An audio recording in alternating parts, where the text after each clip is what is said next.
Hey guys, this is a quick video recording on how to take a black and white photo that has a lot of dust and noise, clean it up in preparation for colorize. So I'm just going to take a quick zoom in on this image, and you can see there's a lot of dust and noise, primarily noise, all over the image, little white spots all over the faces as I move around. So it's a lot of work to clean that up, but we can at least minimize the process by using a couple of filters in Photoshop, including dust and scratches. So first things first, I want to prepare this image by sharpening it ahead of time. And so I'm going to duplicate my layer, Control J. I'm going to go to Filter, Sharpen, Unsharp Mask.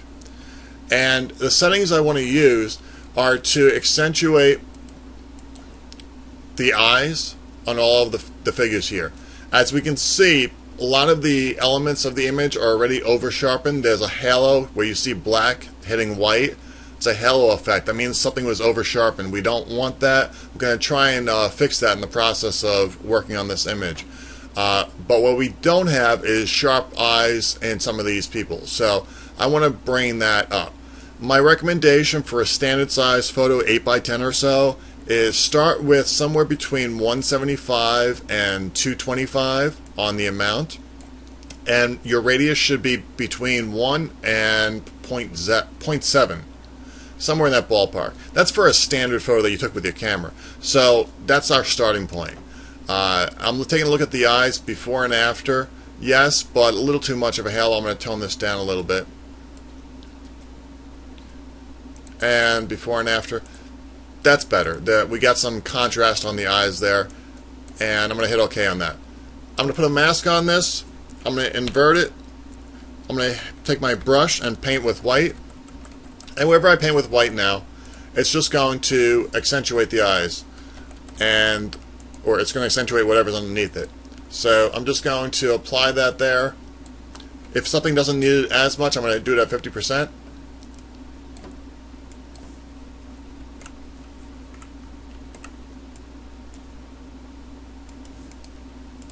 And just kind of continue to all of the faces, ignoring areas that already look pretty sharp.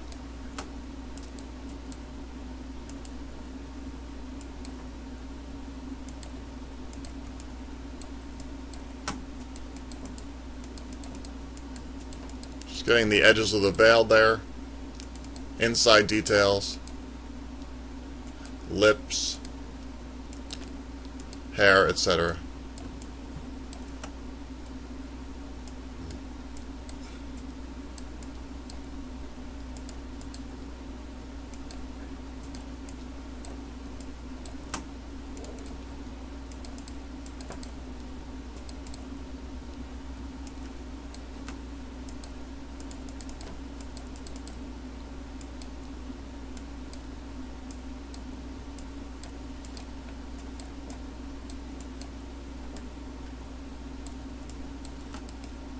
Looking for anything that we might want to appear sharp.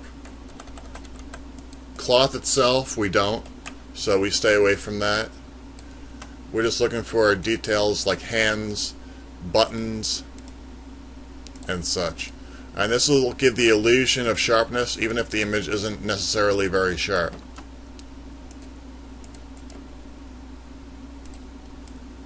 Okay, so we did our sharpening. And I'm going to merge that down, Control E. And I'm going to duplicate my layer, Control J again. We've done our sharpening. We're going to now start removing the dots, the dust and scratches. But before we do that, we want to accentuate them. So we did that partially with the sharpening, but we can't see some of them because they're hidden, and we want to bring back some detail. So what we're going to do is we're going to duplicate this layer one more time. I'm going to go to Image, Adjustments, Shadow Highlights.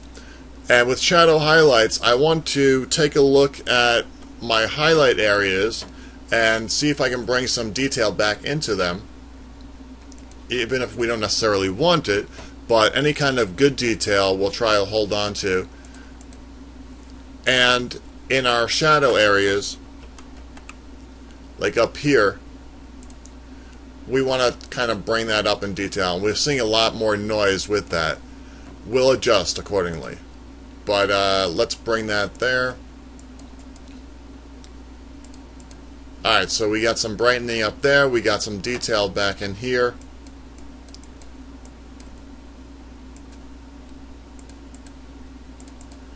And I'm going to hit OK on that. Okay. So I just want to apply that only in certain places. I don't want this contrast look. I kind of like the original. But I'm going to apply that only in areas where it needs it. So I'm going to put a mask on this. Brush it.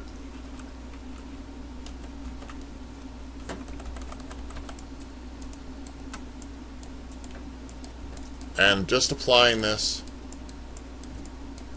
on the image to get any kind of detail back that I could use. A lot of this I may not want, but it's a starting point.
Okay, so before and after, I now have some detail.